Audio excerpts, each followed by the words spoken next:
Hey everyone, today I'm going to be trying to refurbish and restore this hand-forged Bowie knife that I found. So let's take a look at it real quick. So what tells me that this thing is hand-forged is, you can tell there's some minor flaws in it. There's no like forge markings, there's nothing that tells me the type of steel. It doesn't say country of origin. So my guess is that somebody built this out themselves, and Mr. Crow thinks that too, I guess, or whatever kind of bird that is. Anyways, beautiful handle. It is full tang. It kind of comes down to like a rat tail here at the end, and you can see that it's got a little bolt holding it on, but kind of crude looking handle. There is a small crack in there, but overall not too terrible. So we're gonna clean off the edge a little bit, clean off the blade rather, and then put another edge on there because it's pretty dull.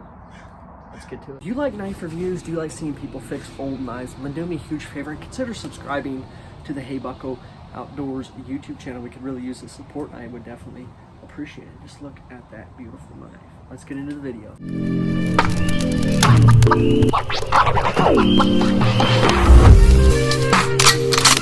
Also, looking at the sheath, this thing seems handmade. So you've got some rivets, 1, 2, 3, 4, 5, 6, 7, 7, and then you have like a little lashing point down here at the end. But look at the just little minor inconsistencies in there. A very simple belt loop. Pretty cool though. Definitely gotta put some ink oil on that, try to bring it up to snuff, and maybe hydrate the leather a little bit or moisturize it. Apologize for the noise. We're right next to the highway here, and I guess people are going about their daily business, but that's a somewhat better view of the knife. What we're gonna start with, I'm just gonna take some steel wool here. This looks like double aught, and we're just gonna do the profile of the blade, or get some of this rust and whatnot off the blade and try to clean it up just a little bit. And then once that's done, we'll get on to the edge itself. So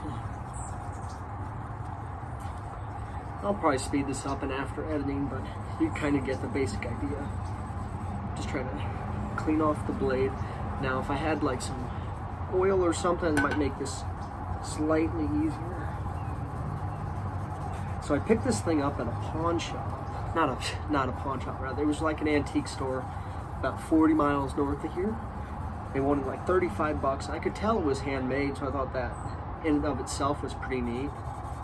So I figured I'd pick it up and try to save it before someone just threw it out. And as you can already see, like right there on the handle, the steel wool is making a difference. Sweet. All right, I'll finish this up. Okay, we've got it looking a little bit better, cleaned up. The back of the blade, as you can see, and then also the hilt. See if the camera picks that up. This was all rusty. We kind of cleaned that off. Now the reason why I'm using double aught is I don't want to score the metal so much that I'm going to get a bunch of rust, you know, because that definitely would not be good. But I just want to kind of clean it off just a bit and see. I mean, obviously some of that is just the character of the knife being older, but I definitely think it's pretty cool. We're almost done with this side, as you can see. Now we're going to move back over to here, and then I'm going to use a vise and a sharpening stone to try to get an edge back on this guy. Overall, the blade length is probably right about 8 inches.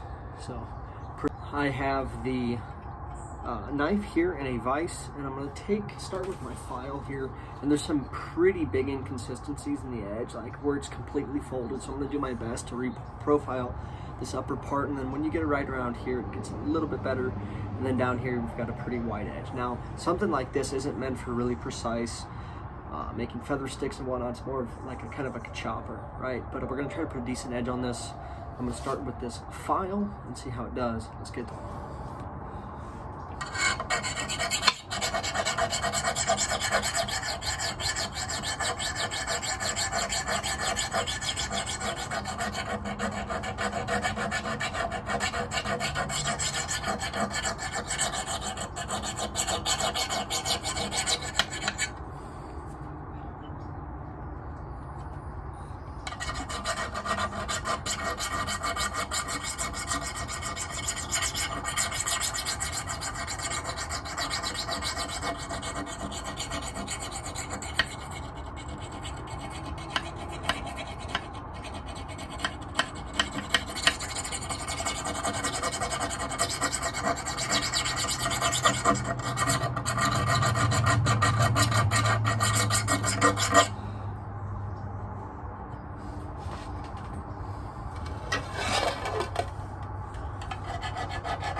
we're getting there.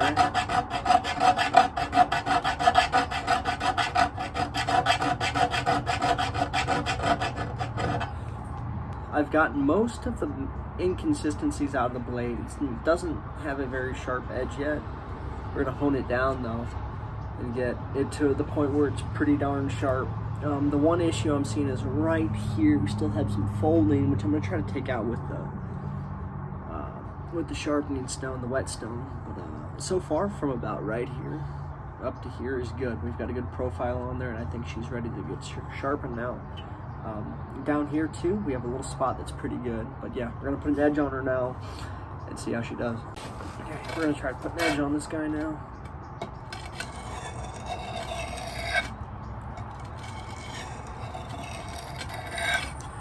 Just such a big blade, you know. It's, definitely not like your little Benchmades you're gonna carry with you every day.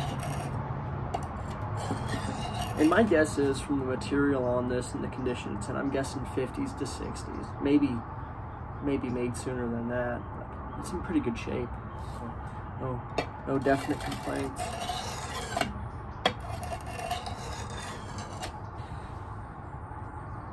Now once I get a decent edge on this guy, I'm just going to take it over to my work sharp field sharpener and put it to a ceramic rod and tune it up. But yeah, you guys get the general idea. I'll put the rest in slow-mo so we can get... Alright, y'all, so I'm finding this file to be more useful in reprofiling the edge here. And we've got a pretty fine edge on there. Obviously, I'm going to hit it up with the ceramic rod on this field sharpener from Work Sharp. But so far, so good. We've got most of the inconsistencies and deformities out there. It's not sharp by any means, but it would probably cut into a tree. I like the file for this, though. Just having it in the vise, it just makes it so much easier. I can just get those little burrs and whatever else is on there, and it helps me do this quite a bit better than anything else today that I've used. All right, I'm gonna try this and put you guys in slow-mo, and then when I finish, we'll see how it goes.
Okay, so we've got the profile that we want on this thing. I'm just trying to use the different tools on this guy right here. This is the Work Sharp Field Sharpener, I think. I'm just going to try to get an actual edge, which there's an edge, but it's like a steak knife edge. It's not super sharp. So I've been going back and forth between this little ceramic rod and the coarse and fine side little thing. So I'm focusing right now. I don't know if the camera can pick it up, but this part from the edge of the vise towards me. So my goal is to get that part really sharp, or at least as sharp as I think it should be, and then move back towards the handle. All right.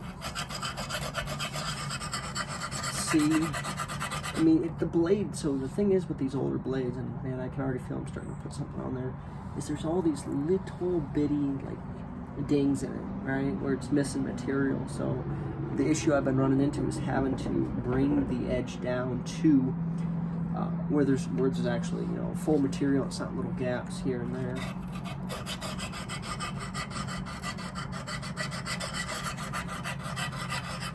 But yeah, so far, not too bad. My guess is that this is some sort of a high carbon because of how easy the material's coming off. Again, there's no forge markings or anything on this blade, so I really do not know. Yeah, we're getting a good little edge coming down there now, which is sweet. Awesome. Okay, we're gonna move on to this side. Let's see.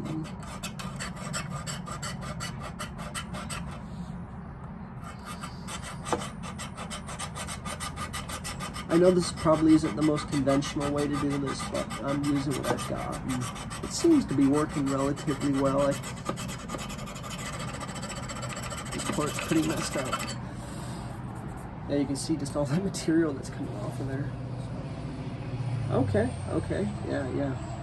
We're definitely getting there.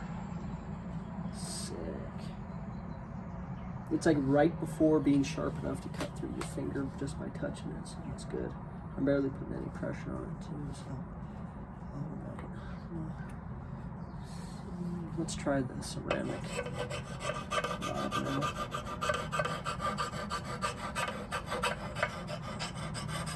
I'll tell you what, I just got this thing like a week and a half ago, and already, dude, I'm in love with it. You can do basically anything on this. The sharpener and sharpen anything, which I'm a big fan of the two-sided whetstone, this Arkansas here, but this is so much more convenient. And I've got like twice as many, 3 times as many sharpening implements on this guy compared to the Arkansas whetstone. Definitely each one has their place, but definitely understand why Work Sharp has had so much success. I'm gonna use this little guy right here. And just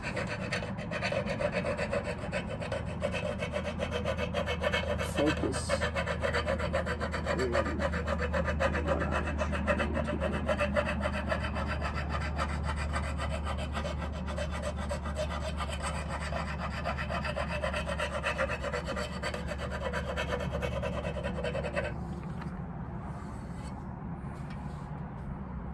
Okay, yep.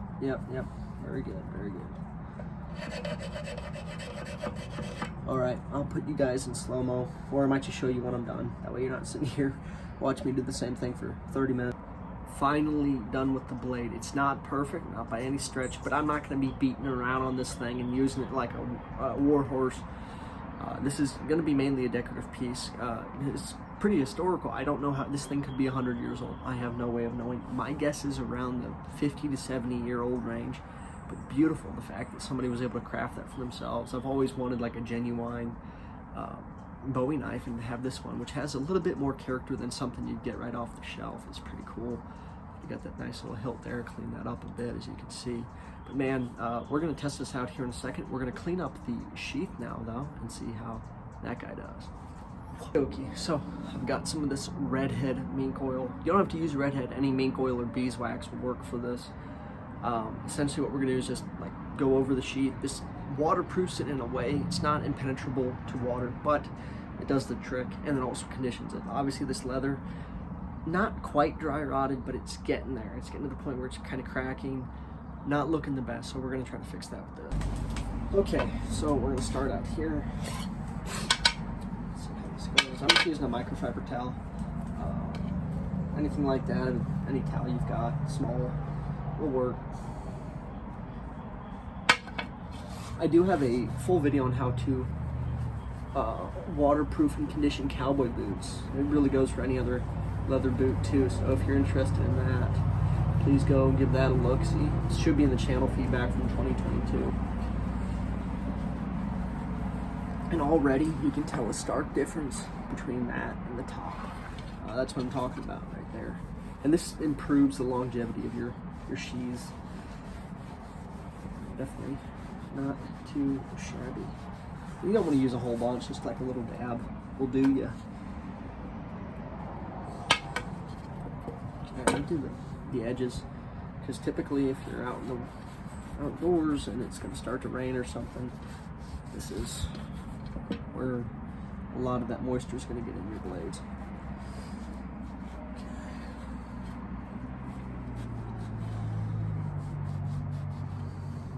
honestly though, for how old this thing is, it's in pretty decent shape. I mean, I found this in like some antique shop up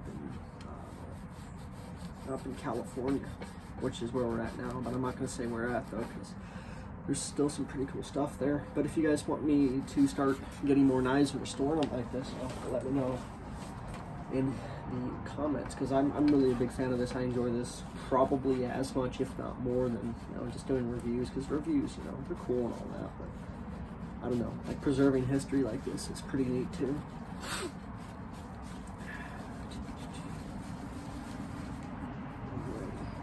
This is already looking better.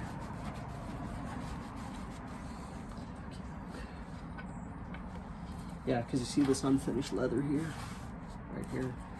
Having this stuff on there is definitely going to help protect that in the elements, which, who knows, I might take this thing out camping, do some actual woodworking with it. Don't really want to ruin this thing, but for 30 bucks you can't beat it. It's probably better quality than a lot of the knives that cost double, if not triple, what it cost on the American market now. It just, the way they made things back then was different. And if this is actually handmade, that's adds another level of cool factor to it. All right, I'm gonna finish this up for you guys and then show you the final product. Okay, everyone, just finished up on this leather, and already it feels so much more flexible. You can definitely tell that conditioning is really doing it well. On older shoes like this, probably want to hit it every 3 to 6 months or something like that. Maybe more if you're using it more, obviously, but it seems to be in pretty good condition now. Definitely a lot better than when we started. Something about mink oil too, give it like 24 hours to let it fully set or dry before you heavily use it. I know I did that for my cowboy boots whenever I put mink oil on them, because I want that stuff rubbing off on whatever, and you want it to fully soak into the leather. So yeah, that's real cool. Let's show you the final product of everything. Okay guys, so this is the final product. It looks and feels a heck of a lot better than even a couple hours ago when we started. Man, look at that. That is just one hell of a knife, man. Like, that just makes you feel like a man, I'll tell you what. But yeah, definitely a huge fan of how this turned out. Let's get a piece of wood and test out how effective this is, shall we? Let's try this out and see how it does. Oh, shoot.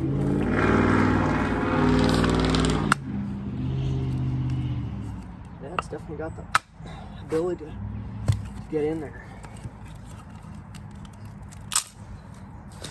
Overall, not too shabby. Okay. Do this one more time.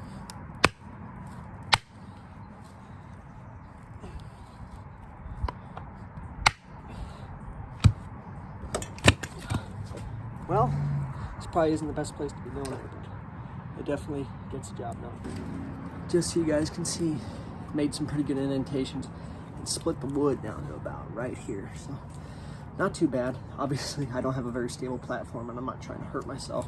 We did, however, get on here and do this. And this is some pretty dense hardwood, so you can see where it did up there too. Split it down a little bit.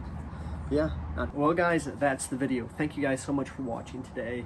Please do me a huge favor. If you want to see more stuff like this, let me know down in the comments below. Be sure to like, share, and subscribe if you have not done so already. Definitely helps us in the rankings and promote us in the algorithm of the channel.